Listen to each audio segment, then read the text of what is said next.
श्री अकाल, आदाब। तो सर आज मैं आप लोगों के बीच में आया हूँ एक ऐसा डिस्कशन को लेके। आजकल जो हमारे जिंदगी कट रही है या हम अपने आप में जिंदगी को जी रहे हैं वो किस तरीके से जी रहे हैं।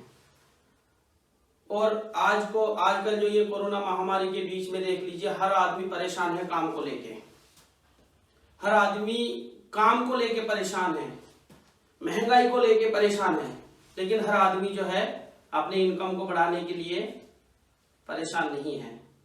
तो मैं आज आप लोगों के बीच में ऐसा ही कुछ चीज लेके आया हूं, बिजनेस डिस्कशन लेके आया हूं, जो आपकी कोरोना को लेके या आपकी महंगाई को लेके या आपकी समस्या को लेके ये सारी चीज का समाधान है। तो सबसे पहले अपना परिचय देना चाहूंगा। मेरा नाम नूर आलम सरकार है, मैं वेस्ट बंगाल का रहने वाला हूं और एजुकेशन की बात करूं तो मैं अंगूठा छाप हूं। और आज आप लोगों को लग सकता है कि यार एक अंगूठा छाप आदमी हमें क्या सिखाएगा।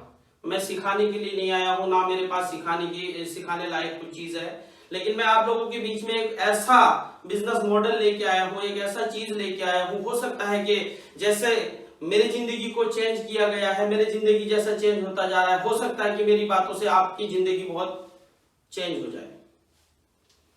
तो मैं अपने बारे में डिस्कशन इसलिए करना चाहूंगा, सबसे पहले आप मेरे को देख के रिएक्ट करें कि ये बिजनेस आप कर सकते हैं कि नहीं। तो मेरा नाम नूर आलम सरकार है, मैं वेस्ट बंगाल का रहने वाला हूँ। एजुकेशन के बारे में मैंने बता दिया, मैं अंगूठा छाप हूँ। और इस बिजनेस को मैंने क्यों किया, सबसे पहले तो हमें पता होना चाहिए कि इस बिजनेस को क्यों करना है। जब तक हमें ये नहीं पता है कि इस काम को क्यों करें, तब तक हम इस बिजनेस से या किसी भी फील्ड में हम सक्सेस नहीं हो सकते दोस्तों। तो चलते हैं इस बिजनेस को क्यों करना है। मैं एक एग्जांपल देना चाहूंगा। जैसा कि एक ट्रेन दिल्ली से बॉम्बे जा रही थी और एक आदमी आके बोलता है कि जो चलती ट्रेन से कूद जाएगा उसको 10,000 रुपए इनाम दिया जाएगा। क्या कूदेंगे आप? नहीं। सवाल ही नहीं उठता, क्योंकि जिंदगी का सवाल है।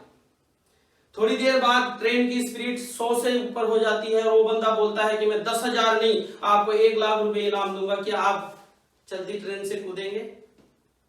सवाल ही नहीं उठता, क्योंकि जिंदगी का सवाल है। तो दोस्तों थोड़ी देर बाद में वही आदमी आके बोलता है कि जो 10,000 और 1,00,000 रुपए देने की बात थी वो तो नहीं मिलेगा, लेकिन आप जिस ट्रेन में बैठे हैं, जिस बोगी में बैठे हैं, इस बोगी में आग लग गई और इस ट्रेन का ड्राइवर जो है वो गायब है, फिर क्या करेंगे दोस्तों? जाहिर सी बात है कि हमें कूद जाएंगे, क्योंकि जान बचाना है। ऐसा ही इस बिजनेस के बारे में मैं डिस्कशन करूंगा। अगर आप लोगों को अच्छा लगता है तो एक्सेप्ट कर लेना, और नहीं अच्छा लगता है तो सपना समझ के भूल जाना। दोस्तों मेरे जीवन में ये बिजनेस क्यों आया, कैसे आया, मैं उसके ऊपर बात करूंगा। और मैं बचपन से ही ड्रीमर था, सपना देखने वाला। हर आदमी के जीवन में कुछ ना कुछ सपना होता है दोस्तों, ऐसा है कि नहीं? बिल्कुल है दोस्तों। तो मेरे में भी सपना था।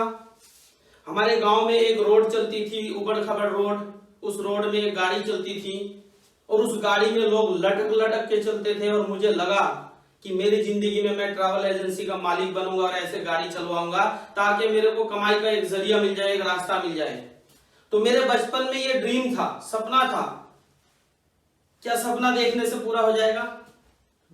नहीं दोस्तों, उसके लिए पैसे चाहिए। और मैं एजुकेशन की बात आपको पहले बता चुका हूं, मैं अंगूठा छाप हूं।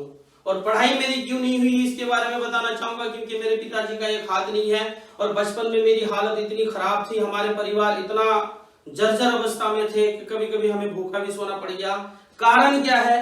क्योंकि कमाने वाले का, मुखिया का अगर हाथ ना हो, उस फैमिली का क्या हाल होता होगा। तो पढ़ाई लिखाई मेरी नहीं हुई, तो मैं गांव में बंद रोटी और मूंगफली, आप जानते हैं, वो सर पे एक टोकरी लेके घूमता था और मैं उनसे कुछ पैसा कमाता था, अपने परिवार को किसी तरीके से मेंटेन करता था। कहते हैं ना, हर परिवार में एक मुखिया होता है और मुखिया के बाद में एक जिम्मेदार साथी होता है कि जिससे रोजी रोटी चल जाए। हो सकता है ऊपर वाला ने, वो ईश्वर ने मेरे को एक जरिया बना के भेजा है मेरे परिवार के लिए, और वो जरिया मैं बन चुका था। और मैं धीरे धीरे काम करने लगा और मूंगफली और बंद रोटी बेच के किसी भी तरीके से हमारे फैमिली को किसी तरीके से गुजारा हो रहा था। लेकिन मैं सपना क्या देखता था कि मेरे को ट्रैवल एजेंसी का मालिक बनना है। उससे मेरी पूरी नहीं हुई और ना सपना पूरा होता हुआ दिख रहा था। लेकिन मैं धीरे धीरे क्या किया, जब गांव में गया तो मेरे कुछ दोस्त बन गए, और वो दोस्तों को मैं देखता था कि बंगाल से यहाँ दिल्ली आते थे, दिल्ली से फिर वो अच्छे अच्छे कपड़ा पहन के गांव जाते थे, और लगता था कि यार ये हीरो टाइप दिख रहे हैं। और मेरे मन में भी सपना जागा कि मैं भी दिल्ली जाऊंगा, और दिल्ली जाने के बाद मैं भी हीरो बन के आऊंगा। मैं थोड़ी देर के लिए स्वार्थपर बन गया, और माँ बाप को, भाई बहन को छोड़ के, और मैं दिल्ली आ गया। दिल्ली क्या, सहारनपुर में आया, और सहारनपुर में मेरे लगभग जो है 11-12 साल की उम्र थी। और जब आया, काम की तलाश में ढूंढा काम, मुझे पॉलिथीन का फोल्ड करने वाला एक काम मिला। मात्र 300 रुपये में मैं काम पे लगा, क्योंकि उम्र मेरी छोटी थी, मेरे को कोई काम पे रख नहीं रहे थे। उन्होंने क्या किया, अपने बच्चों के साथ में मेरे को रखा, और किसी तरीके से मैं काम को मैनेज किया। मात्र 300 रुपये महीने में। दोस्तों आप सोच समझ के देखिए, 300 रुपये महीना कमाने वाला व्यक्ति बहुत, क्या ज्यादा से ज्यादा क्या कर सकता है? कुछ नहीं। तो मेरा धीरे धीरे मैं बड़ा होता गया। लगभग 8 से 10 साल मैंने वहां पे काम किया। मेरी एक सिस्टर थी, उसकी शादी की। शादी करने के बाद मैं फिर वापस आया, फिर वापस गया। फिर मेरे माँ बाप ने मेरी शादी कराई। मेरी शादी कराने के बाद में मेरी जिम्मेदारी और बढ़ी, और नया पत्नी को छोड़ के कोई भी नहीं चाहता कि मैं परदेश आऊं, और ऐसा ही मेरे साथ हुआ। दोस्तों मैं क्या किया, फिर मैं अपने पत्नी को छोड़ के नहीं आ पाया। जिस जगह में मैं, जिस गांव में मैं मूंगफली बेचा करता था, वहां एक छोटा सा कस्बा है। उस कस्बा में मैं छोटा सा एक दुकान खोला है, झुग्गी टाइप में। उस दुकान को, परचून की दुकान खोला है, और लोगों से कर्जा लिया। कर्जा लेते लेते मैं दुकान को स्टार्ट किया, और दुकान बहुत अच्छा भी चला। अब आप लोग सोच रहे होंगे कि यार दुकान अच्छा चला तो शायद हो सकता है कि आप इसकी जिंदगी में परिवर्तन आए। तो दोस्तों क्या हुआ, मेरी जिंदगी में परिवर्तन आया, लेकिन इतना बढ़िया परिवर्तन आया कि मैं 3.5 लाख कर्जदार बन गया। सारे लोगों से ब्याज का पैसा लिया। ब्याज का पैसे लेते लेते मैं इतना कर्जदार बन गया। जब 3.5 लाख कर्जदार बना, तो मेरे घर में डेली कर्जदारों का लाइन लगने लगा। भाई पैसा कब देगा, भाई पैसा कब देगा। और मैं ये सुन सुन के मेरी हालत खराब हो गई। और यहाँ मेरे एक साड़ू रहते थे, अभी दिल्ली, नोएडा, NCR में। यहाँ से एक साड़ू मेरे गांव गए, और वो गांव जाने के बाद में शादी हुई नहीं थी, तो मेरा साड़ू मेरे घर पे आए। जब घर पे आते हैं ना, कहते हैं ना, मेहमान जब घर पे आते हैं तो मेहमान भगवान रूप होता है। उस दिन मेरे घर में मैं थोड़ा सा अच्छा भोजन बनाया, और बनाने के बाद में जैसे ही हम गोल नीचे बैठ के खाने के लिए बैठे, इतने में 2 कर्जदार मेरे घर के गेट पे आ गए। जब घर पे गेट पे आ गए, मैं उनसे हाथ जोड़ा के, दोस्त आज मत कुछ बोलना, क्योंकि आज मेरे घर में मेरे रिश्तेदार आए हैं, तो आज प्लीज मेरे को क्षमा करना। मैं हाथ जोड़ता रहा इशारा में, लेकिन मेरी बातें नहीं सुनी गई। और उस दिन शायद इतना भला बुरा मेरी जिंदगी में कभी मैंने नहीं सुना। कोई ऐसा गाली नहीं बचा, कोई ऐसा बात नहीं बचा जो मेरे को नहीं बोला गया। मेरी इतनी बढ़िया बेइज्जती हुई, इतनी बढ़िया बेइज्जती हुई कि मुझे लगा कि मेरी जिंदगी को आज खत्म कर देनी चाहिए। और मैंने डिसाइड भी किया था कि इस जिंदगी को मैं रख के कोई फायदा नहीं, इस जिंदगी को खत्म करने में फायदा है। लेकिन इतने में मेरा एक बच्चा जन्म लेता है, एक पत्नी के साथ में मैं होता था। फिर मैं सोचता था यार मैं अपनी जिंदगी तो खत्म कर लूंगा, लेकिन भविष्य इन दोनों का क्या होगा। पहले मैं अकेला था, अकेले को खत्म करना इतना भारी काम नहीं था, लेकिन मेरे साथ में 2 जिंदगी और खत्म हो रही थी। तो दोस्तों मैं अपने आप को खत्म नहीं कर पाया। और जब इतना भला बुरा कहा गया, इतनी बढ़िया बढ़िया बातें बताई गई उस कर्जदारों के मुंह से, तो मैं शर्म के मारे पानी पानी तो हुआ ही हुआ। मेरा जो साड़ू थे वो भी ठीक से खाना नहीं खाए, खाना जैसा भी उल्टा सीधा खा के मेरे को कमरे के अंदर बुलाया गया, और उन्होंने बोला कि भाई क्या करते हो यार, ना तो तुम बीड़ी पीते हो, ना कोई नशा करते हो, ना जुआ खेलते हो, तो तुम ऐसा कर्ज में कैसे आ गए। मैंने सुना था बचपन में जो जुआ खेलते हैं, जो नशा करते हैं, जो गलत काम करते हैं, वो कभी सक्सेस नहीं होते हैं। दोस्तों मैं आज आपको एक खुलासा करना चाहता हूं। वो एक हो सकता है कि आप लोगों के जीवन में हो सकता है कि आप लोगों के आंखों के सामने जुआ खेलने वाला, नशा करने वाला सक्सेस नहीं हुआ, लेकिन मैं नूर आलम सरकार आज आपके सामने खुला ओपन चैलेंज से बोल सकता हूं। दोस्तों आज तक मेरे मुंह पे कोई गुटखा बीड़ी किसे कहते हैं मैंने कभी मुंह पे ठीक लगाया ही नहीं, और जुआ किसे कहते हैं मुझे पता ही नहीं, तो मेरे जीवन में सक्सेस क्यों नहीं आया। आप समझदार हैं, आप समझ सकते हैं। दोस्तों सक्सेस ना आने का कारण क्या है कि सर मैं कमाने वाला एक व्यक्ति था और खाने वाले हम 7-8 लोग परिवार में थे, मेरी इनकम कम थी, खर्चा ज्यादा था, इसके कारण मैं सक्सेस नहीं हो पा रहा था। तो मेरे सालू ने बोला यार तुम्हारे में कोई ऐप नहीं है तो तुम क्यों नहीं सक्सेस हो पा रहे। तो मैंने उनको सारी बातें बताई कि सर देखो मैं काम तो ठीक ठाक ही करता हूँ, लेकिन काम करते करते मैं उस काम का पैसा आता है, लोग हमारे परिवार में हम किसी तरीके से चूल्हा जलाते हैं, कभी कभी भूखे सोने का भी नौबत आया। तो मेरे सालू ने बोला यार यहाँ अगर तुम रहोगे तो हो सकता है कि तुम जिंदगी में आगे नहीं बढ़ सकते, और हो सकता है कि 3.5 लाख कर्जे से तुम 7 लाख कर्जे में पहुंच सकते हो। तुम ऐसा करो, अपने बीवी बच्चे के साथ में मेरे साथ चलो, दिल्ली चलते हैं। और दोस्तों आप जान सकते हैं, आपको सबको पता है दुनिया में क्या स्थिति है, क्या सिस्टम है। मैं सन 2013 की बात कर रहा हूं। सन 2013 में मेरे साड़ू मेरे को बोला, जब ऐसा बोला फिर मैंने सोचा कि हकीकत बात है। मैंने अपनी दिमाग लगाया, अपनी दिमाग लगा के काम किया, अपनी दिमाग लगा के काम करते करते मैं 3.5 लाख कर्ज में आ गया। फिर मैंने सोचा यार अपनी दिमाग को 2 मिनट के लिए ताक पे रख देता हूं, जो मेरे साड़ू कह रहे हैं मैं इनकी बातों को मानता हूं, और उनकी बातों को मान के मैं किसी को नहीं बताया, सिर्फ मैं अपनी मम्मी पापा को बोला और अपने बीवी बच्चे के साथ, और मैं दिल्ली NCR नोएडा में आ जाता हूं। दोस्तों क्या लगता है दोस्तों, अगर मैं अपनी कर्जदार लोगों को बता देता कि मैं दिल्ली जा रहा हूं, क्या लगता है आने देते हो? किसी हालत में नहीं आने देते, या तो बोलते भाई पैसा दे के फिर कहीं जाना है जाओ। मैं उस टाइम मुझे भी लगा यार मैं गलत कर रहा हूं, लेकिन मेरे पास कोई और ऑप्शन था ही नहीं। तो मैं अपने बीवी बच्चों के साथ जब नोएडा दिल्ली NCR नोएडा में आया, चुपके से आ गया। आने के बाद में मैं काम की तलाश में ढूंढा। आप सभी को पता है मैं कितना पढ़ा लिखा हूं दोस्तों। काम की तलाश में ढूंढा तो मुझे काम क्या मिला, यहाँ नोएडा NCR में सेक्टर 93 में एक एल्डिको सोसाइटी है, उस सोसाइटी में मेरे को झाड़ू पोछे का काम मिला।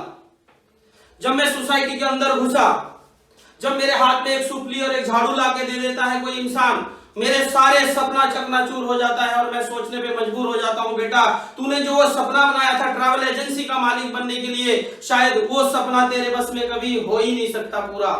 मैं अपने सपना को चकनाचूर कर दिया और मेरे आंखों से आंसू गिरने लगे, और मैं उस टाइम शायद सोचने लगा शायद मेरा नसीब ही खराब है। मैं आज खुल के चैलेंज से बोल सकता हूं सर, नसीब केवल 1% काम करता है, आदमी को 99% काम करना होता है। क्या आप लोग सहमत हैं? yes. तो दोस्तों मैं झाड़ू लगाता गया, और एक रूम की बात जब मैंने अपने साड़ू को बोला यार एक रूम दिला दो, क्योंकि वो भी फैमिली वाले बंदे थे, मैं भी फैमिली वाला था, एक रूम में क्या गुजारा होना अच्छा लगता है क्या? मेरे को भी नहीं अच्छा लगा। मैंने बोला यार एक रूम दे दो लेके, तो मेरे साड़ू उस टाइम बहुत खुल के हंसा। मैं समझ नहीं पा रहा था कि वो हंस क्यों रहे। वो हंस इसीलिए रहे थे कि आज मुझे समझ में आ रहा, ये तनख्वाह इसकी 4200 रुपये महीना में है, और यहाँ पे जो रूम है, रूम रेंट कम से कम 3000 रुपया। वो इसलिए हंस रहे थे कि 4200 रुपये काम करके ये 3000 रुपये में रूम कैसा लेगा। और मुझे उस टाइम हंसी का पता नहीं था, लेकिन वो सही हंस रहे थे। आज मुझे वो चीज पता चला, और हंसते गए। फिर मैं बाद में पूछा साहब हंस क्यों रहे हो सर? उन्होंने बोला मेरे भाई आपकी इनकम कितनी है? मैंने कहा 4200 रुपया। और आप समझ सकते हैं कि दिल्ली NCR में 2013 की बात कर रहा हूं दोस्तों, 2013 में 4200 रुपये तनख्वाह में बीवी बच्चों के साथ में चलना कितना आसान होगा। यहां भी यही हाल हुई, कभी खाए कभी नहीं खाए। तो उन्होंने भी क्या किया, एक झुग्गी सा लेके दिया 500 रुपया भाड़े पे। झुग्गी यानी कि झोपड़ी, जिसमें हमारे गांव में उन झोपड़ियों में जानवरों को रखा जाता था। जब मैं दिल्ली में NCR में आया, फिर मैंने सोचा कि बेटा यही तेरी जिंदगी बस बाकी रह गई थी। एक जानवर की तरह एक झोपड़ी मिला, उस झोपड़ी के अंदर मैं घुसता था और बाहर होता था, और कभी भी इस तरीके से खड़ा होके नहीं देखा कि उसकी हाइट में खड़ा होने का जगह ही नहीं था। और किसी तरीके से काम पे गया आया, 12 दिन या 13 दिन में काम किया, और 12-13 दिन के अंदर मेरे को कोलोरा डायरिया, मेरे को और मेरी पत्नी को दोनों को कोलोरा डायरिया हुआ, और हम दोनों बेहोश हो गए। किसी भी तरीके से मेरे को हॉस्पिटल में भर्ती कराया गया, और हॉस्पिटल में जो मेरे को लगभग 20 से 24 या 25 ग्लूकोज मेरे को चढ़ा, 34 से 35 ग्लूकोज मेरी पत्नी को चढ़ा। और जैसे ही मैं खटिया से किसी तरीके से उठा, बेड से उठा, उठने के बाद में जब डॉक्टर से पूछने लगा भाई साहब कितना खर्चा हुआ, तो डॉक्टर मेरे को बताने को तैयार नहीं थे, क्योंकि मेरी हालत इतनी खराब थी, इतनी गंभीर थी। क्योंकि मेरे साड़ू ने बता दिया कि ये कर्जदार बन के यहाँ पे आया, कर्जा मिटाने के लिए यहाँ पे आया, और यहाँ आने के बाद में और अगर इसको बताया जाए तो हो सकता है कि इसकी कुछ भी हो सकता है। तो डॉक्टर बता नहीं रहा। फिर मैंने पूछा साहब आप बता दो कितना खर्चा हुआ, तो बताने लगे 10,000 प्लस। वो सुनते ही मेरे दिमाग चकरा गया। जिस बेड में मैं सो रहा था उस बेड में चक्कर खा के दोबारा से गिर गया।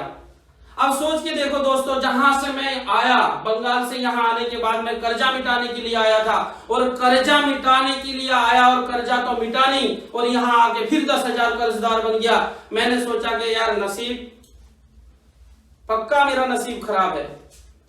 और आज मैं शुक्रगुजार हूं ईश्वर का, उस परवरदिगार का, उस खुदा ताला का, कि हकीकत बात में नसीब केवल 1% काम करता है, 99% तो हमें खुद को काम करना होता है। किसी तरीके से मेरे को वहां से छुड़ा के लाया, और आज मैं शुक्रगुजार हूं जिस डॉक्टर ने मेरा इलाज किया, वो डॉक्टर भी आज मेरे बिजनेस में ज्वाइन है। वो बिजनेस क्या है सर, मैं अभी आप लोगों के सामने डिस्कशन करने के लिए तैयार हो रहा हूं, क्योंकि इस बिजनेस को करना क्यों है, जब तक ये नहीं पता है तब तक इस बिजनेस से हम सक्सेस नहीं हो सकते हैं।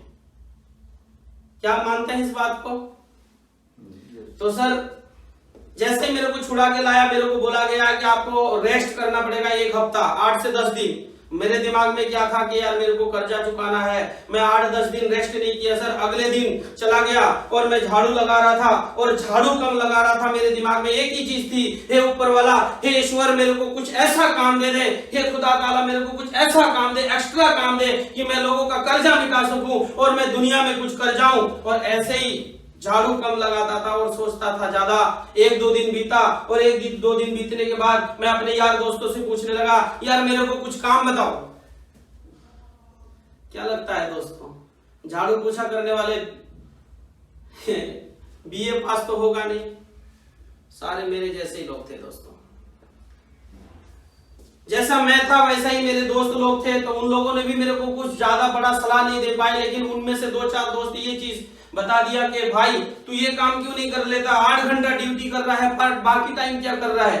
मैंने कहा यार बाकी टाइम तो कुछ काम है नहीं, तो बता दो क्या करना चाहिए। तो उनमें से 2-4 दोस्त वो बोलते हैं कि रिक्शा चला लो। और वो मेरी दिमाग में वो बात क्लिक कर गई कि यार सही बात बोला। मैं सन 2013 की बात कर रहा हूं दोस्तों। उस टाइम पैडल वाली रिक्शा थी, बैटरी वाला रिक्शा तो खैर 2014 या 15 में आई, मुझे इतना याद नहीं है। उस टाइम में 15 रुपये किराया देके एक रिक्शा उठाया, 8 घंटा ड्यूटी करता था, 2 घंटा रिक्शा चलाता था। रिक्शा चलाते चलाते, रिक्शा चलाने के दौरान मेरे को एक दोस्त पिज्जा डिलीवरी के काम पे लेके गया, और पिज्जा डिलीवरी करते करते मेरे को एक बिजनेस मेरे जीवन पे आया। ये जो बिजनेस के बारे में मैं आपको बताने वाला हूँ, मैं सेक्टर 66 नोएडा में ही पिज्जा डिलीवरी करने के लिए बारिश में भीगता हुआ गया था, और वहां भीगता हुआ पिज्जा डिलीवरी करने के बाद में मैं ऐसा कांप रहा था खड़ा हुआ, और वही मेरे जीवन में इस बिजनेस मॉडल आया, और वही मेरे को किसी ने ये बिजनेस प्लान बताया। वही बिजनेस प्लान में बताने के लिए आप लोगों को कोशिश करूंगा, और अगर मेरे बातों में आप लोगों को कुछ ठेस पहुंचती हो या कुछ गलत लग रहा हो तो सर क्षमा करें, क्योंकि मैं पढ़ा लिखा नहीं हूं। हो सकता है मेरे मुंह से कोई गलत शब्द भी निकल जाए, क्योंकि मैं सीखने की कोशिश कर रहा हूं, और ये सीखते सीखते ही ये बिजनेस में करोड़पति बनाया जाता है। ऐसे हमारे बीच में काफी लोग हैं, मैंने देखा है, जो अभी उसको बोलना नहीं आता, उसको ठीक से खड़ा नहीं होना आता, उसको कुछ ढंग से कुछ भी करना नहीं आता, फिर भी इस बिजनेस से लाखों करोड़ों रुपए कमा रहे हैं। और वहां मेरे को जाके इस बिजनेस प्लान दिखाया था, और वो बिजनेस प्लान मेरे दिमाग में ऐसा घुसा, और आज तक उस बिजनेस प्लान को मैं करता गया, करते करते करते आज मैं आपके सामने खड़ा हूं। मैं रॉयल्टी अचीवर हूं सर। रॉयल्टी क्या है मैं उसके बारे में भी आप लोगों को बताऊंगा। उससे पहले मैं बताता हूं कि ये बिजनेस है क्या।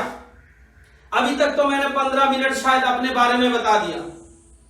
मैं नहीं चाह रहा था इतना टाइम खर्च हो जाए, लेकिन क्या करें सर, जब तक ये क्लियर कट पता नहीं होगा कि इस बिजनेस को करना क्यों है, तब तक हम बिजनेस को लेके ज्यादा सीरियस भी नहीं होंगे, ना सक्सेस होंगे।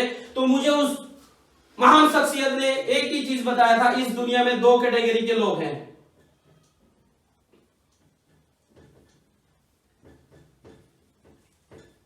मेरी लिखाई पे मत जाना दोस्तों, क्योंकि मैं पढ़ा लिखा बहुत ज्यादा हूं, आप लोगों को पहले ही बता चुका हूं। एक साधारण जीवन जीने वाले लोग होते हैं, एक वीआईपी जीवन जीने वाले होते हैं। क्यों दोस्तों, ऐसा ही होता है कि नहीं? इस दुनिया में दो तरीके के लोग होते हैं, या तो वो वीआईपी होता है या तो साधारण तरीके से जीते हैं। तो यहाँ पे ये दो चीज मेरे को क्यों करना है इस बिजनेस को, मैं आप लोगों से राय लेना चाहूंगा। और इस बिजनेस को आपको क्यों करना है, नहीं करना है, डिसाइड आपको करना है। तो दोस्तों इस दुनिया में दो कैटेगरी के लोग हैं। ये दो कैटेगरी के लोग एक सर्वे के तहत मैं बताने की प्रयास करूंगा। सन 1940 में साधारण जीवन जीने के लिए केवल कितने रुपए की जरूरत पड़ी? एक महीने में 4 रुपए की जरूरत पड़ी। और वीआईपी जीवन जीने के लिए 40 रुपए की जरूरत पड़ी। दोस्तों हमारे देश के हर 20 साल में महंगाई को गिना जाता है, भापा जाता है, नापा जाता है। हमारे 20 साल में महंगाई कितनी बढ़ रही है आप सभी को पता है। हर दिन हर रोज हम महंगाई को लेकर परेशान हैं, और ये महंगाई तो बढ़ेगी दोस्तों। अब चाहो या ना चाहो, आपके हाथ में नहीं है, मेरे हाथ में नहीं है, ये किसी के हाथ में नहीं है। महंगाई तो बढ़नी ही बढ़नी है, आप चाहो तब भी रोक नहीं सकते। और उसी महंगाई के ऊपर मैं बात करता हूँ दोस्तों। ये देखो फिर सन 1960 साल आ गया, हर 20 साल में महंगाई बढ़ती कितनी बढ़ गई जी? 1 जीरो बढ़ गया। समझ में आ रहा दोस्तों?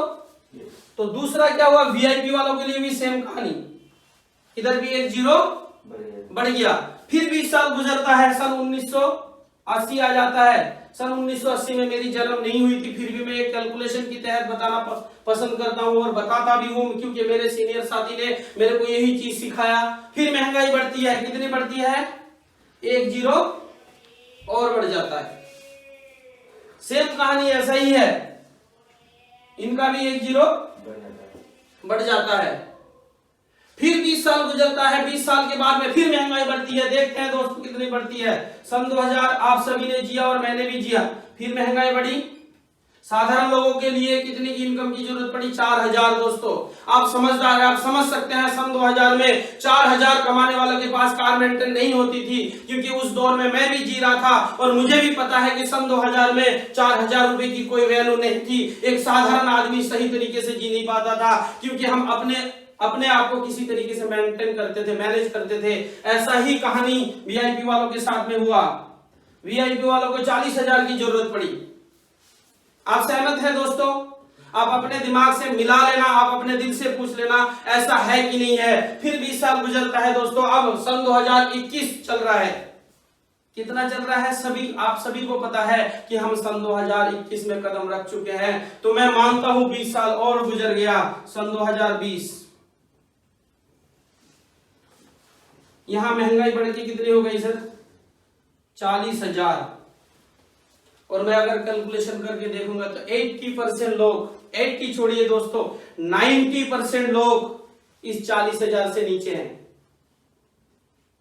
ऐसा है कि नहीं है? अब अपने छाती पे हाथ रख के सोचना, अपने आप को एक बार शांत जगह में बिठा के महसूस करना कि 40,000 में भी आप सही तरीके से 2021 में मेंटेन नहीं कर सकते दोस्तों। क्योंकि आज मैं आपके दिमाग का बिना चीर-फाड़ करके आपको कैलकुलेशन करके दिखाऊंगा कि 40,000 में भी हमारी जिंदगी चलने लायक नहीं है। हम अपने आप को चला थोड़ा ही न रहे हैं, हम अपने आप को मैनेज कर रहे हैं। और ये कैसे होता है मैं आपको अभी थोड़ी देर में बताने की प्रयास करूंगा। मैं थोड़ा धीरे धीरे भावुक होता हूं और मेरी जो है बातें शायद आप लोगों को कहां तक समझ में आएगा मुझे नहीं पता दोस्तों, लेकिन मैं यही सब काम करते करते आज मैं रॉयल्टी के मुकाम पे हूं और मैं चाहता हूं कि आपकी जिंदगी में भी ये रॉयल्टी का मुकाम आए। तो दोस्तों 40,000 अगर नॉर्मल लोगों की इनकम है तो वीआईपी वालों के लिए 4 लाख की जरूरत पड़ी। 4 लाख को हम भूल जाते हैं दोस्तों। मुझे पता है ज्यादातर लोग ये 4 लाख को कमा नहीं रहे और बहुत कम लोग ऐसे हैं जो 4 लाख कमा रहे हैं। और 4 लाख कमाने वाले वीआईपी सोसाइटियों में रहते हैं, वो हवाई जहाजों में ट्रैवल करते हैं, और 40,000 कमाने वाले हम रोड पे धक्का खाते हैं और फिर भी एक ही चीज बोलते हैं कि मेरे से ज्यादा समझदार इस दुनिया में और कोई नहीं है। किस बात की समझदार दोस्तों? मैं आपको आज कैलकुलेशन करके बताऊंगा, आपकी बिना चीर फाड़ करके मैं आपकी दिमाग का कैलकुलेशन करके बताता हूं। अगर आपको अच्छा लगता है तो आप आ जाइए इस बिजनेस में। ना तो कोई पैसा लगता है, ना तो कोई जगह लगता है, ना तो अपना दिमाग लगाना पड़ता है, केवल आपको इस बिजनेस में अपने आप को टिकाना होता है। दोस्तों वो कैसे होगा मैं उस पर बात करके आपको बताता हूं। ये कैसे होता है सर, देखिए आपको लगता होगा कि ये 20,000 40,000 रुपए तो यार हमारे लाइफ में आ जाए तो बहुत ज्यादा हो जाए। ऐसा कुछ नहीं मेरे दोस्तों, 90% लोगों की कहानी यही है कि हम 40,000 से नीचे हैं। और मैं आज आपको कैलकुलेशन करके बता सकता हूं ये 40,000 में भी अपने आप जिंदगी को मेंटेन नहीं कर पाएंगे। कैसे? क्योंकि सन 1940 में लोगों के घरों में साइकिल नहीं होती थी तो खर्चा भी नहीं था, जाहिर सी बात है। क्या लगता है आपको, खान पान से, कपड़े पहनने से क्या महंगाई बढ़ती है या खर्चा हमारा बढ़ता है? ऐसा कुछ नहीं है दोस्तों। टेक्नोलॉजी का जमाना है, हर आदमी अपने आप को अपडेट कर रहा है। जो अपडेट नहीं कर रहा है वो दुनिया से गायब होता जा रहा है। जैसा कि एग्जांपल मैं देना चाहूंगा, नोकिया फोन अपने आप में घमंड आ गया था, उन्होंने अपने आप को अपडेट नहीं किया इसलिए वो मार्केट से गायब हो गया। एम्बेसडर कार अपने आप को अपडेट नहीं किया, मार्केट से गायब। बजाज चेतक स्कूटर अपने आप को अपडेट नहीं किया, बाजार से गायब। HMT घड़ी अपने आप को अपडेट नहीं किया, बाजार से गायब। अगर ऐसा ही हमारे जीवन में भी हुआ, अगर हम अपने आप को अपडेट नहीं किए तो हो सकता है कि हमारी जिंदगी से भी हम अपने आप को गायब कर लेंगे।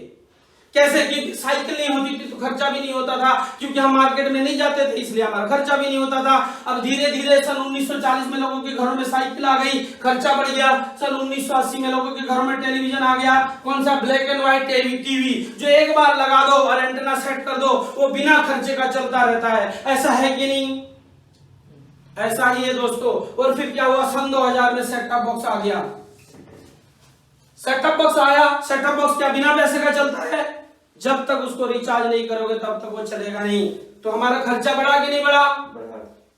जरूर बढ़ा। ऐसा ही सन 2020 आने से पहले दोस्तों, अगर आपके घर में नॉर्मल फोन है, नॉर्मल की बात कर रहा हूं मैं, सन 2020 आने से पहले, क्योंकि मैं रिचार्ज का भी काम करता हूं और मुझे पता है अच्छी तरीके से, सन 2020 आने से पहले अगर आपका नॉर्मल फोन है और उस नॉर्मल फोन में भी अगर आप 50 रुपए रिचार्ज पर मंथ नहीं करते हो तो आपका आउटगोइंग इनकमिंग दोनों बंद हो जाता है, वो फोन चलना ही बंद हो जाता है। ऐसा है कि नहीं? और मैं गारंटी देता हूं दोस्तों, 2040 आने से पहले अगर आपके घर में 5 फैमिली मेंबर है तो 5 के 5 ये फोन होना मजबूरी है, इच्छा नहीं बता रहा हूं सर। ये टेक्नोलॉजी आपके हाथ में आके रहेगा, आप चाहो या ना चाहो। कुछ लोग बोलते हैं यार मेरे को इस चीज की जरूरत नहीं है, मेरे को चलाना नहीं आता है। मैं बताता हूं उन लोगों से भी, ये गारंटी देके जा रहा हूं, सन 2040 आने से पहले या तो आपको एक चलाने वाला व्यक्ति साथ में रखना पड़ेगा या तो अपने आप को अपडेट करना पड़ेगा। ये चलाना सीखना तो पड़ेगा, आपके चाहने से ना चाहने से कुछ नहीं होता, आपको अपडेट में आना तो पड़ेगा।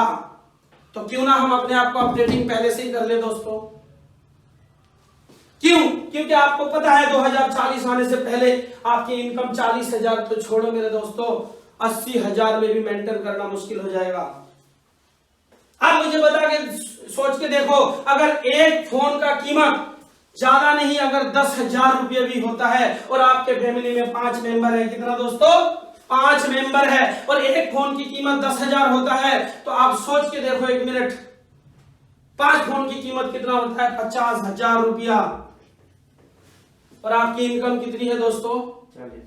40 है नहीं, मैं फिर भी बताता हूं, आप 40,000 रुपए कमा रहे हो ये मैं मान लेता हूं, लेकिन आपकी खर्चा केवल एक फोन से, मैं एग्जांपल देता हूं, एक फोन की कीमत अगर हम 5 फैमिली मेंबर हैं तो 50,000 रुपए में हमारा सिर्फ फोन आएगा, उसमें रिचार्ज करना पड़ेगा, उसकी बहुत सारे खर्चे हैं सर। आप एक बार समझ के तो देखिए, आपका इनकम केवल 40,000 रुपया, आपके घर का खर्चा 50,000 रुपया, आप क्या करोगे? इसलिए हमारी मजबूरी होती है, हम अपनी पत्नी को काम पे लगाते हैं, हमारी मजबूरी होती है, हम छोटे बच्चे को पढ़ाई के बाद में किसी ना किसी शॉप पे डाल देते हैं, क्योंकि हमारी इनकम कम होती जा रही है, खर्चा बढ़ता जा रहा है। क्या हमारे पास कोई और ऑप्शन ऐसा है? यहाँ भी बहुत सारे समझदार लोग मिलेंगे आपको, और वो समझदार लोग पता क्या कहेंगे? मैं तो सरकारी जॉब ले लूं। क्या लगता है दोस्तों, आसान है सरकारी जॉब मिलना? इस दौर में भाई साहब और मेरे दोस्तों, मेरे सर, नौकरी मुश्किल से मिलता है। मैं उसकी ज्यादा गहराई पे नहीं जाता हूं, मैं फिर भी बता देता हूं, नौकरी धीरे धीरे कम होता जा रहा है। कारण क्या है? टेक्नोलॉजी आती जा रही है, नौकरी खत्म होता जा रहा है। पूछिए क्यों? क्योंकि एक पहले बैंक में एक पैसा देने वाला होता था, आप सभी जानते हैं, एक पैसा लेने वाला होता था, एक पर्ची लिखने वाला होता था, एक मैनेजर बैठा होता था, और आज एक ऐसा एटीएम लगा दिया गया जिसमें आपको पैसा भी आप खुद डाल सकते हो, पैसा भी आप खुद निकाल सकते हो। सोचो सर, उन लोगों की नौकरी का क्या होगा? क्या होगा? क्या खत्म हो गई। पहले आपको पता होगा हर गांव में पोस्टमैन जाता था, चिट्ठी हर घर घर में जाके भेजता था। आज उस पोस्टमैन की भी नौकरी खत्म हो गई। क्यों? क्योंकि आज एक ऐसा फोन आ गया, उसी फोन में आप टाइम भी देख सकते हो, उसी फोन में मेल कर सकते हो, उसी फोन से आप व्हाट्सएप कर सकते हो। आज तो ऐसा दौर आ गया, वीडियो कॉल कर सकते हो। आप बताओ मुझे, कोई लेटर लिखना पसंद करेगा या वीडियो कॉलिंग पे बात करना पसंद करेगा? दोस्तों, जाहिर सी बात है वीडियो कॉल करना पसंद करेगा, और आपकी मजबूरी हो जाएगी ये फोन खरीदना भी। और उस पोस्टमैन की भी नौकरी, जहां 50 लोग लगता था, एक एग्जांपल दे रहा हूं, वहां पे केवल 5 लोगों की नौकरी बच रही है, 45 की खत्म। एक आपको पता होगा हर चौराहे पे पहले पुलिस वाले रहते थे, डंडा लेके खड़े हुए, एक सीसीटीवी कैमरा आ गया, एक रेड लाइट लग गया, वहां की नौकरी खत्म। हो सकता है पुलिस वाले 2 मिनट इधर उधर देख ताक झाग में कोई बाइक वाला निकल जाता था, लेकिन आप मुझे बताइए, एक सीसीटीवी कैमरे के सामने से अब गलती से भी कुछ गलत काम कर नहीं सकते सर, क्योंकि वो 24 घंटा काम करता है। हो सकता है ड्यूटी वाला 2 मिनट के लिए कहीं चला भी जाए, लेकिन वो सीसीटीवी कैमरा के सामने आप धोखा भी नहीं दे सकते। आपको लग रहा होगा, आज से अगर मैं 30 साल पहले की बात करूं, अगर मैं आपको जाके बोलता मेरे से 30 फीट ऊपर से ट्रेन चलेगी, तो आप शायद सोच सकते थे यार इसको पीटो, ये बहुत गलत बात कर रहा है। ऐसा भी हो सकता है क्या? आपसे 30 फीट ऊपर से ट्रेन जाएगी, आपको ऐसा लगता होगा उस टाइम कि यार ऐसा पॉसिबल नहीं है, लेकिन आज हो रहा है कि नहीं हो रहा? जहां मैं खड़ा हूं दिल्ली एनसीआर में, वहां 30 फीट, 40 फीट, 50 फीट के ऊपर ट्रेन जा रही है, ट्रेन आ रही है, मेट्रो, और वो भी बिना ड्राइवर का। अब सोच के देखिए सर, यहां पे बहुत सारे ड्राइवर की नौकरी करते हैं। मैं उन भाई साहबों से एक चीज बोलना चाहता हूं, जब ऑटोमेटिक गाड़ी आ जाएगी, ड्राइवर का काम खत्म हो जाएगा। अब सोच के देखिए, अब क्या करें? काम कम होता जा रहा है, इनकम हमारी खत्म होती जा रही है, खर्चा हमारा बढ़ता जा रहा है। कोई ऑप्शन ऐसा है आपके पास? मैं बताऊंगा दोस्तों, आज ऐसा ऑप्शन हमारे बीच में है। क्या लेना पसंद करेंगे? तो मैं उसी पे आगे, आपको ये क्लियर हो चुका है, आशा करता हूं ये क्लियर हो चुका है कि महंगाई हमारी बढ़ रही है, खर्चा हमारा कम होता जा रहा है। अब हम काम के बारे में थोड़ा चर्चा करते हैं। मैं इसको मिटा देता हूं।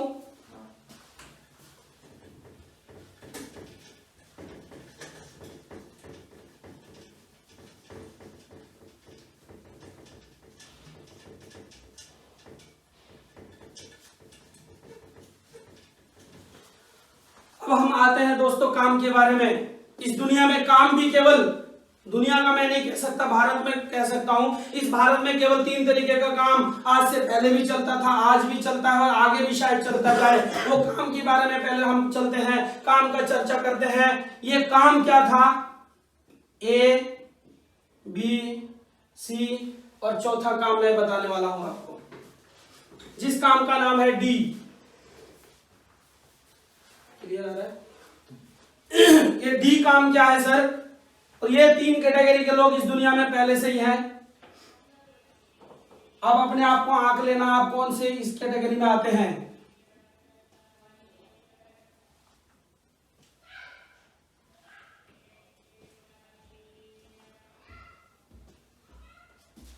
ये हमारा भारत देश है, ये किसान फैमिली देश है। आप सभी जानते हैं कि भारत में किसान बसते हैं ज्यादा। जय जवान जय किसान का नारा लगता रहता है, तो हम पहले लेते हैं, सबसे पहले होता है किसान। लेकिन एक चीज समझ के देखना दोस्तों, ये 3 चीज का सबको जरूरत है कि नहीं? सबसे पहले तो होगा समय, दूसरा पैसा, और तीसरा सुरक्षा। ये 3 चीज, चाहे वो किसान हो, एग्रीकल्चर यानी कि किसान, दूसरा होता है बिजनेसमैन, तीसरा होता है सर्विस, नौकरी, चौथा मैं बताता हूं डीएसएम, डायरेक्ट सेलिंग मार्केटिंग। चाहे कोई सी कैटेगरी में आप आते हैं, चाहे किसान है तब भी आपको ये 3 चीज का जरूरत है, चाहे आप बिजनेसमैन है तभी भी आपको ये 3 चीज का जरूरत है, चाहे आप सर्विस करते हैं आपको भी ये 3 चीज का जरूरत है। वो क्या? सबसे पहले समय, दूसरा पैसा, तीसरा सुरक्षा। आप आते हैं, अब एक हम सर्वे करते हैं किसके कौन से फील्ड में ये तीनों चीज है। सबसे पहले किसान को लेते हैं। किसान के पास समय तो होता है, क्योंकि उसके पास समय की ज्यादा मारामारी नहीं होती। एक बार खेत बो दिया, एक बार खेत काट के ले आया, और बीच में थोड़ा बहुत फॉर्मेलिटी होती है वो पूरा करते हैं। लेकिन किसान से जाके पूछना, उसके पास ज्यादा पैसा नहीं है। मैं जमींदार की बात नहीं कर रहा हूं, मैं जो किसान जो खेत उपजाऊ करते हैं मैं उनकी बात कर रहा हूं दोस्तों। अब एक किसान के जाके पूछना, उसके पास पैसा नहीं है। अगर उसके पास पैसा होता, हम आए दिन में टीवी खोलते हैं और उसमें एक ही समाचार आता है, आज वहां के किसान ने आत्महत्या कर लिया, आज वहां के किसान ने हड़ताल कर दिया, आज वहां के किसान ने ये कर दिया, आज वहां के किसान ने वो कर दिया। पता नहीं किसान दुनिया भर की, और किसान से ही रोजी रोटी चल रही है। लेकिन हमारे देश का किसान परेशान है कि नहीं है? सवाल मेरे आपसे है। किसान परेशान है, और लेकिन किसान परेशान इसलिए है क्योंकि उनके पास पैसे की कमी है। दूसरा सुरक्षा, तीसरा सुरक्षा। उस किसान के पास सुरक्षा भी नहीं होता मेरे दोस्तों। Thank you.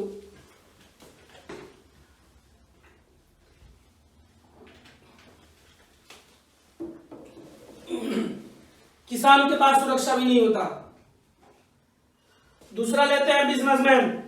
आप यहाँ के बिजनेसमैन से जाके पूछना, कहीं घूमने चलते हैं, उसके पास समय की अभाव है मेरे दोस्तों। वो बोलेगा कहाँ घूमने की बात कर रहे हो यार, या सांस लेने की फुर्सत नहीं है। और ये बात हकीकत है, क्योंकि मैं बिजनेसमैन को देखता हूँ, खाना भी वो गाड़ी में चलते हुए खाते हैं। मैंने कई लोगों को ऐसा देखा है, और उनके पास समय की अभाव होती है, पैसा तो बहुत होता है, तभी तो बिजनेसमैन कहलाता है। सुरक्षा ट्रेडिशनल बिजनेस में भी नहीं है दोस्तों। कंपटीशन में मारे जाते हैं। अगर ऐसा नहीं है तो आपको पता होगा, कुछ दिन पहले एयरसेल कंपनी चलती थी, वो आज कहां है? कंपटीशन में मारे गए। ऐसा मैं एक अगर एग्जांपल देना चाहूं तो हजारों एग्जांपल आपके सामने खड़ा हो जाएगा। आप अपने छाती पे भी हाथ रख के देख सकते हैं कि कंपटीशन में बिजनेसमैन का क्या हालत होती है। तो मेरे दोस्तों, तीसरा होता है सर्विस। जो नौकरी करते हैं उनसे जाके पूछना, क्या आपके पास समय है, कहीं घूमने चलते हैं महीना 2 महीने के लिए? वो सीधा जवाब देगा, कहां 2 महीने की बात कर रहा मेरे भाई, मेरे पास तो 2 घंटे की टाइम नहीं है। सोचो मेरे दोस्तों, हम कौन सी कैटेगरी में आते हैं? समय तो उस पर है ही नहीं। फिर उनसे पूछना 2-5 करोड़ रुपया है क्या? वो सीधा हंस लेगा, क्योंकि उसकी समझ से बाहर है 2-5 करोड़ रुपया। अगर उसके पास 2-5 करोड़ रुपया होता तो वो काम क्यों करता? सीधी सी बात है, उसके पास पैसा नहीं होता, इसलिए वो हंस देता है। तीसरा होता है सुरक्षा।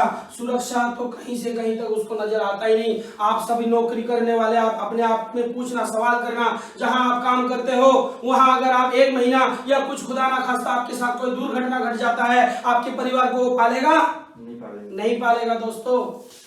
तो आपको पता है, और हम 90% लोग इसी कैटेगरी में आते हैं जिसमें कुछ है ही नहीं, और फिर भी अपने आप को कहता है कि मेरे से ज्यादा इस दुनिया में और कोई समझदार है ही नहीं। उसको समझाने के लिए जाओ, वो बोलेगा रुक रुक, ये तो सब मैं जानता हूं। और वो जानता है, पहचानता नहीं मेरे दोस्तों। अगर वो पहचान लेता तो आज इस बिजनेस में होता, और अगर वो पहचान लेता तो शायद आज मेरे जैसा रॉयल्टी अचीवर भी बनता।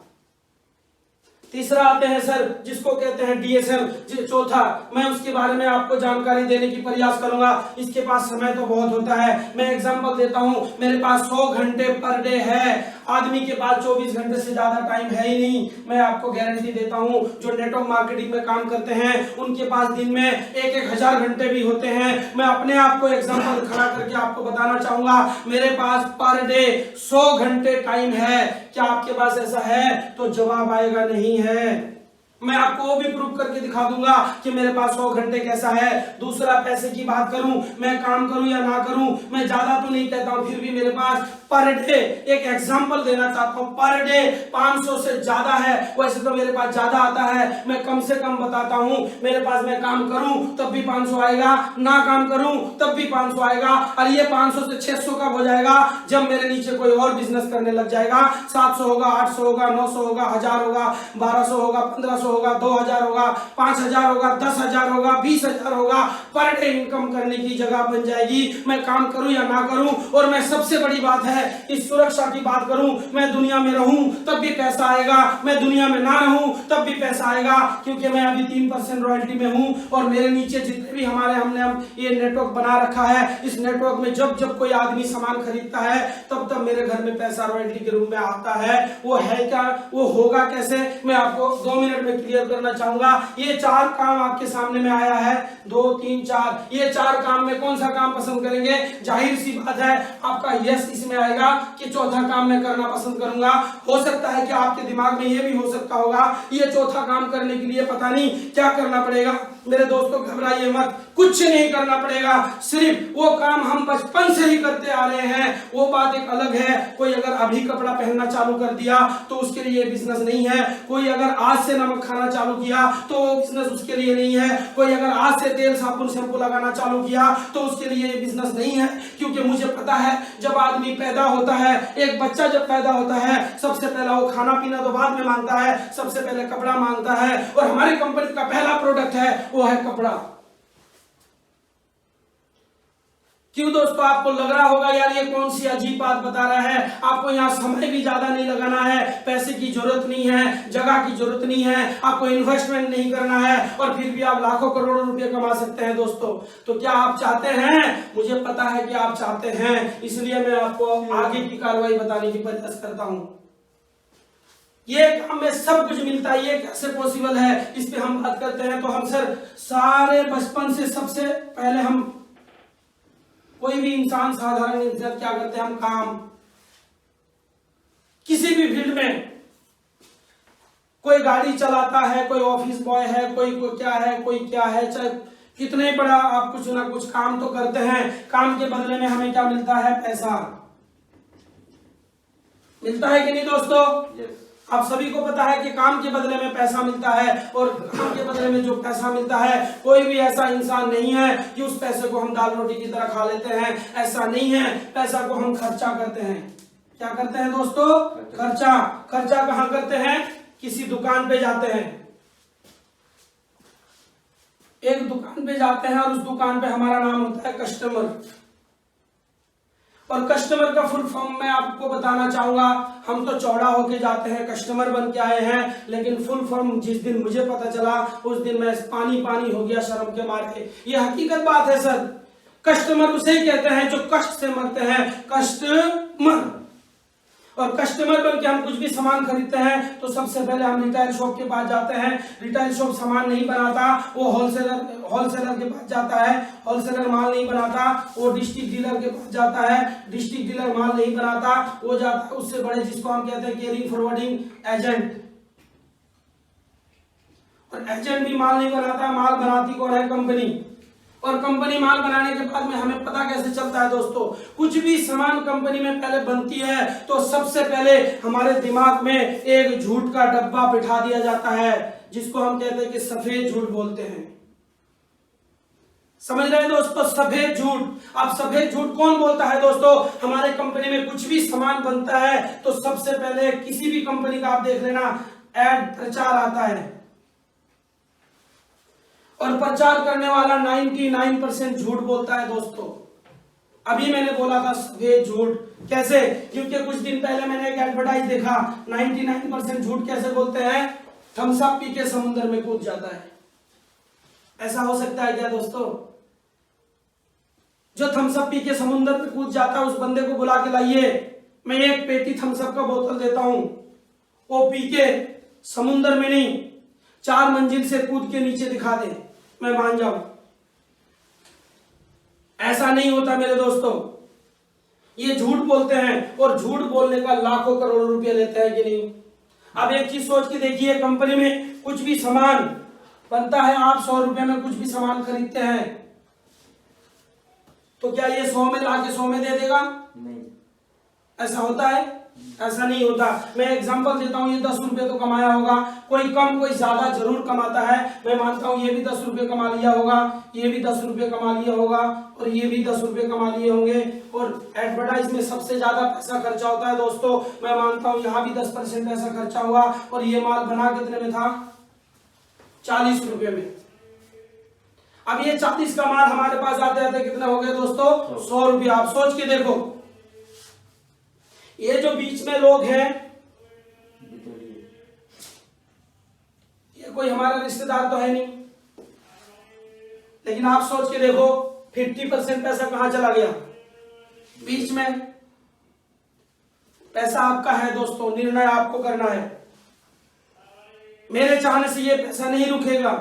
अगर आप चाहते हो तो हो सकता है कि आपके पास पैसों का पहाड़ जम जाए। वो कैसा, मैं बताता हूं। आपने 100 रुपए का सामान खरीदा, लेकिन हमारे वो सामान बना कितने में था? केवल 40 रुपए में। 40 का माल आते आते 100 रुपए में। अगर आप 1 मिनट सोच के देखिए, अगर आपका घर का खर्चा 3000 रुपया है पर मंथ, तो 1500 रुपए तो इनकी बीवी बच्चों को पालने के लिए हम कमाते हैं, और फिर भी हम कहते हैं अपने आप को समझदार। किस बात की समझदार मेरे भाई? आपका जेब कट गया, आपको पता ही नहीं चला किस प्यार से आपका जेब काट लिया जाता है। नहीं, ये तो आप अपने आप में दिमाग लगा के देखना। ये 100 रुपया का 50% पैसा हम बीच में देते हैं। अब 1 मिनट सोच के देखिए, अगर ये बंदा यहाँ से आप अगर सामान खरीदना बंद कर देंगे तो किसी के घर में पैसा नहीं आ सकता, क्योंकि हीरो तो ये कस्टमर रहता है, लेकिन इसी को हम कष्ट से मारते हैं। क्यों? क्योंकि ये 5 किलो को यूज नहीं करता। इसको मैं 5 किलो बोलता हूं और इसको मैं 60 किलो बोलता हूं।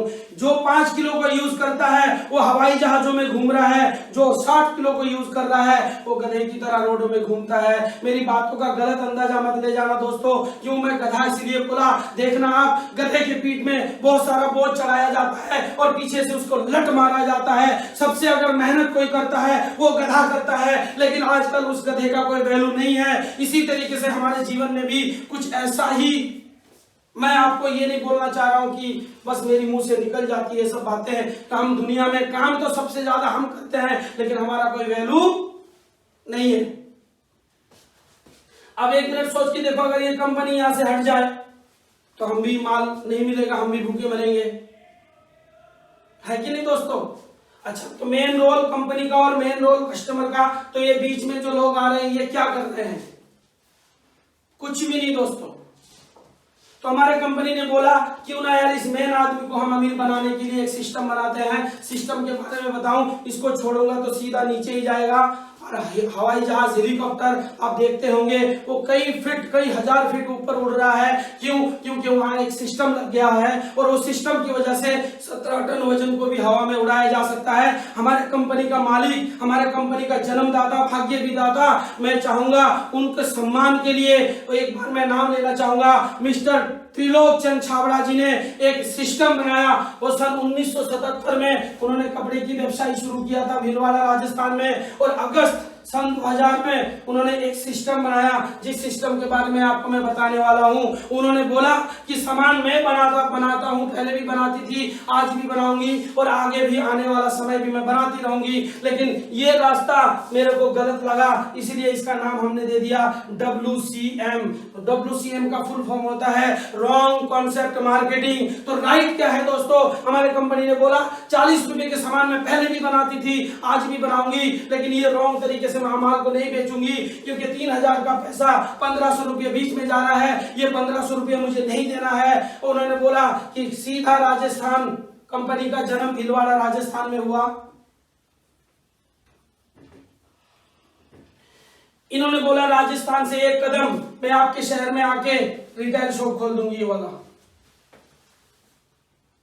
और आपको बोला गया आप भी 1 कदम हमारे पास आ जाओ, यहाँ पे क्या करने के लिए? खरीदने के लिए, कंज्यूम करने के लिए। खरीदने के बाद यदि अच्छा लगता है तो 2 दोस्तों को और प्रचार के लिए इसको बता दीजिए। इसका नाम क्या रखा है सर? RCM। मैं पहले ही RCM का नाम इसलिए नहीं लेना चाहता, कुछ लोगों के माइंड में गंदगी भर चुका है, पता नहीं ये क्या चीज है। RCM का नाम ले लो तो सीधा लोगों के बदन में यो छाले पड़ जाते हैं। पता नहीं उनको किस तरीके से समझाया गया, मुझे नहीं पता। आज मैं हकीकत का सामना बता रहा हूं, आप समझ के देखना। RCM का फुल फॉर्म होता है राइट कॉन्सेप्ट मार्केटिंग। क्यों राइट इसलिए है क्योंकि 40 का माल यहाँ जाते जाते कितना हो गया 100, लेकिन हमारे कंपनी ने बोला 40 का माल मैं बनाऊंगी और आपके यहाँ आते आते 5% और ट्रांसपोर्ट का खर्चा हो जाता है, 45% में यहाँ पैसा सामान पहुंच जाता है। ये माल 40 का माल यहाँ पे 100 और यहाँ पे 45। आप समझदार हैं, कौन सा रास्ता राइट होना चाहिए? जाहिर सी बात है ये राइट होना चाहिए। और कंपनी ने बोला 45 रुपए मैं सामान 45 में भी दे सकती थी, लेकिन मैं ऐसा नहीं करूंगी क्योंकि हमें एक सेना बनाया गया है। किस चीज का सेना? आप लोग देखते होंगे यहाँ पे लिखा हुआ है आर्थिक आजादी का अभियान। हम आर्थिक आजादी का अभियान का क्या है? सेना है। एक सेना है जो बॉर्डर पे खड़े हैं हमारे देश की सुरक्षा के लिए। और हमारे माननीय मिस्टर TC छाबड़ा जी ने बोला जब तक हम लोगों की घर की आर्थिक स्थिति को ठीक नहीं करेंगे तब तक हमारा देश आगे नहीं बढ़ सकता। इसीलिए उन्होंने एक नाम दे दिया, एक नारा दे दिया, RCM, एक आर्थिक आजादी का अभियान दे दिया। और उस आर्थिक आजादी का अभियान का मैं सेना हूं। अगर आप लोग भी चाहो तो इस बिजनेस में सेना की तरह काम कर सकते हैं। जिस दिन हम अपने आप को सेना बना लेंगे उस दिन इस घर पे हर घर पे जाके हम आर्थिक आजादी दिला देंगे। और जब तक इस देश में आर्थिक आजादी नहीं मिलेगी आप कुछ भी करना, इस देश की गरीबी नहीं हटने वाली। और इसीलिए हम लोगों की घर में आर्थिक आजादी देने के लिए आर्थिक आजादी का सेना पर भर्ती कर रहे हैं। अगर आप चाहो तो आप भी इस बिजनेस का आर्थिक आजादी का सेना बन सकते हो। मैं चाहता हूं कि आप भी आइए इस बिजनेस में सेना बन जाइए। और अगर आप आ जाते हैं, मैं खड़ा हूं और आप खड़े हो, 1 और 1 2 भी होता है और 1 और 1 को दोनों को मिला दिया जाए तो 11 भी होता है। तो मैं चाहता हूं कि 11 की ताकत हम बन जाए। क्या आप चाहते हैं दोस्तों? जाहिर सी बात है आप चाहते हैं। आप सोच के देखिए, इसलिए उन्होंने बोला 45 का सामान मैं दे सकती थी, ऐसा नहीं करूंगी क्योंकि मैं देश के लिए कुछ करना चाहती हूं। ये 45 का सामान यहाँ पे आप 100 का खरीदा, यहाँ आपको 90 में मिलेगा। मैं थोड़ा सा भावुक हो जाता हूं, मेरा आवाज भी खराब हो जाता है, कोई बात नहीं दोस्तों, मेरी भावनाओं को आप समझिए। मैं कहना क्या चाह रहा हूं, मेरी भावना को आप समझिए। अब एक चीज सोच के देखिए, ये 90 रुपया आपने दिया, अब 100 में भी अगर आपका 10% बचता है, आपके घर का खर्चा अगर ज्यादा नहीं 3000 रुपया भी है तो महीने में 300 रुपया आपका बचता है कि नहीं बचता दोस्तों? बचता है मेरे भाई मेरे दोस्त। और महीने में अगर 3000 बचता है तो साल में 3600, सॉरी, महीने में अगर 300 बचता है तो साल में 3600 और 10 साल में 36000। क्या आप 10 साल से सामान नहीं खरीद रहे? क्या आने वाले 10 साल नहीं खरीदेंगे? जब तक हम जिंदा हैं तब तक हम खरीद के खाते रहेंगे। आप भी खाएंगे, आपके बच्चे भी खाएंगे, आपका दादाजी ने भी खाया था, आपके पिताजी ने भी खाए, आप भी खाएंगे। ये जब तक हमारी पीढ़ी चलती रहेगी तब तक हम सामान खाते रहेंगे। और हमारा 36,000 क्या 36 लाख रुपया ये बीच वाले लोग लेके चले जाएंगे। ये बीच वाले की संख्या केवल 20% है और 80% की संख्या हम और आप हैं। 80% आदमी हम गरीब होते हैं और 20% आदमी अमीर होते हैं, क्योंकि वो 20% आदमी ये 5 किलो को यूज करता है और 80% आदमी ये 60 किलो को यूज करता है, इसलिए वो 80% की कैटेगरी में आता है। और जो 5 किलो को यूज करता है वो हम हवाई जहाजों में घूमता है। तो मैं आपको नारा देना चाहता हूं, आप 5 किलो को यूज कीजिए और आप भी इस 20% की कैटेगरी में आ जाइए। मैं तो आ चुका हूं दोस्तों, एक रिक्शा चलाने वाला व्यक्ति। आज सेक्टर 93 केझा में मेरे खुद का इस बिजनेस का दुकान है। मैं झाड़ू पोछा करता था, आज मैं बाइक में घूमता हूं। एक अनपढ़ इंसान था, आज मैं लैपटॉप में काम करता हूं। मेरे मुंह से कोई शब्द नहीं निकलती थी, आज मैं बहुत बड़े बड़े जगह पे जाके भाषण देता हूं। क्यों? क्योंकि आप लोगों की वजह से हुआ। मैं चाहता हूं ऐसे बहुत गरीब लोगों की, आप लोगों की सहयोग की वजह से इस फील्ड में आ जाए और वो अमीरी की रास्ता में आ जाए। और मैं चाहता हूं कि आपके जीवन में भी अमीरी आ जाए। क्या आप चाहते हैं? yes.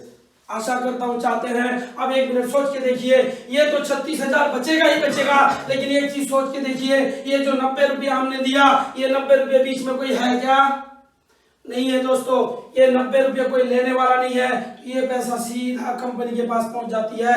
पहले 40 रुपये पहुंचती थी, अब कंपनी के पास 90 रुपये पहुंच गया। तो कंपनी कौन से मार्केटिंग करना पसंद करेंगे? जाहिर सी बात है 90 वाला।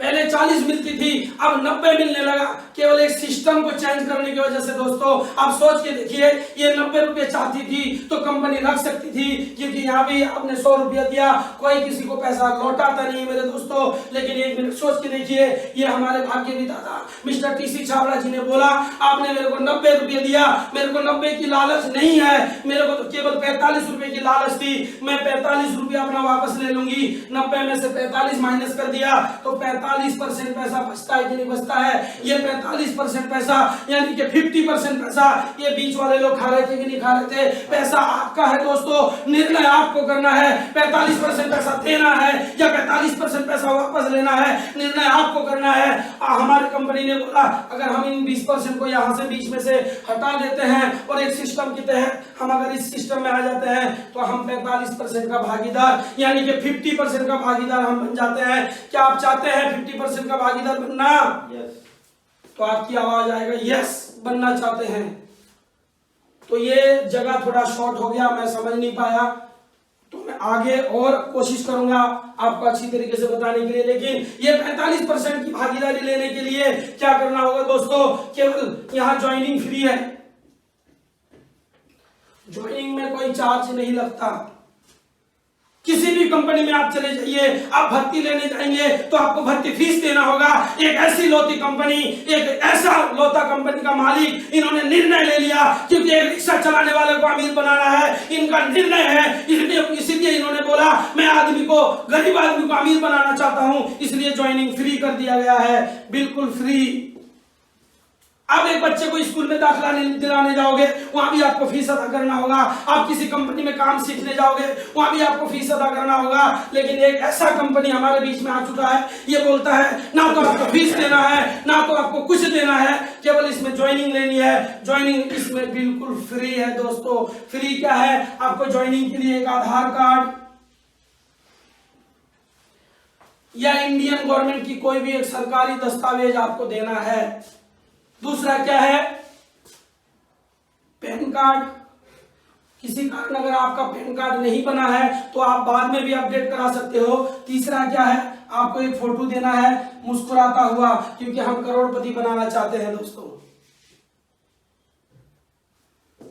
इसी तरीके से मुस्कुराता हुआ फोटो इसलिए देना है ताकि आपका वो फोटो आपके 14 पीढ़ी के जनरेशन भी देखे कि वो थे हमारे आरसीएम वाले दादाजी, जिनके काम करने से हमारे घर में आज भी हमारे बच्चे बिस्किट खाते हैं, आज भी हमारे घर में पैसा आता है। इसलिए आपका मुस्कुराता हुआ फोटो मांगा गया दोस्तों। और चौथा, एक बैंक अकाउंट देना है। बहुत से लोग आपको मिलेंगे, अकाउंट मत देना, सारा पैसे निकाल लेंगे, ऐसे भी लोग मिलेंगे दोस्तों।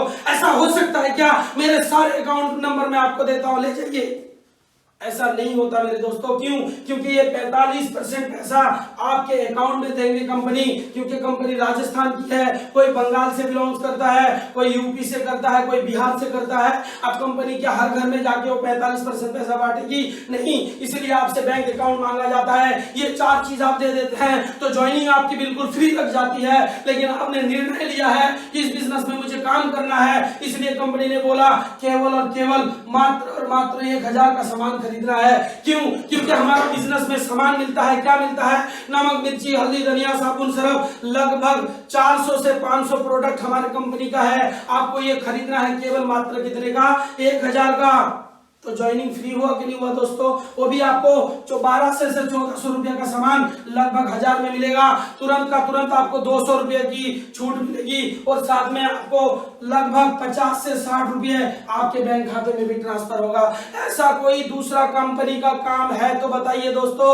ऐसा नहीं है। अगर आप रिक्शा चलाते हैं और वही पैसा डेली आप यहाँ खर्चा करते हैं, डेली आप 100 रुपये कमाते हैं, आपका घर का खर्चा 100 ही रुपया है, तो 3000 रुपया आप डेली खर्चा करते हैं, तो 1500 बीवी समथिंग बनता है। बीवी के बारे में मैं अगला पार्ट में आप लोगों को बताऊंगा। ये बीवी होता क्या है, बिजनेस वॉल्यूम। और ये 1500 बीवी का मिनिमम 10% से लेकर 32% तक आपको जो है कमीशन मिलेगा। 10 से कितना परसेंट, 32%। उसके बाद जैसे जैसे आपकी कार्रवाई बढ़ती जाएगी, आप लोगों को जोड़ेंगे, इसमें बिजनेस में लाएंगे तो आपकी कार्रवाई बढ़ेगी, तो इसमें 8% रॉयल्टी मिलता है और 5% टेक्निकल। इसी तरीके से 45% पैसा हमें कंपनी रिटर्न करती है। एक भी पैसा कंपनी नहीं रखती। कंपनी का मेन मुद्दा क्या है, हमें भारत को आर्थिक आजादी का अभियान बनाना है, आर्थिक आजादी दिलाना है, इसलिए इसी में लिखा गया है आर्थिक आजादी का अभियान दोस्तों। तो मैं आशा करता हूं मेरी बातें लगभग आपको समझ में आ गई है, और अगर नहीं समझ में आई तो समझने की जरूरत भी नहीं है दोस्तों। और अगर समझ में आई है तो मैं आपको यहाँ पे मोबाइल नंबर देना चाहूंगा। अगर आप चाहो तो इस मोबाइल नंबर से आप कांटेक्ट कर सकते हो।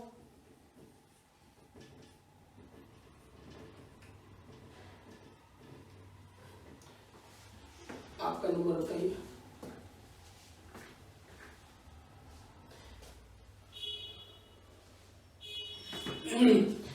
ये मेरा मोबाइल नंबर है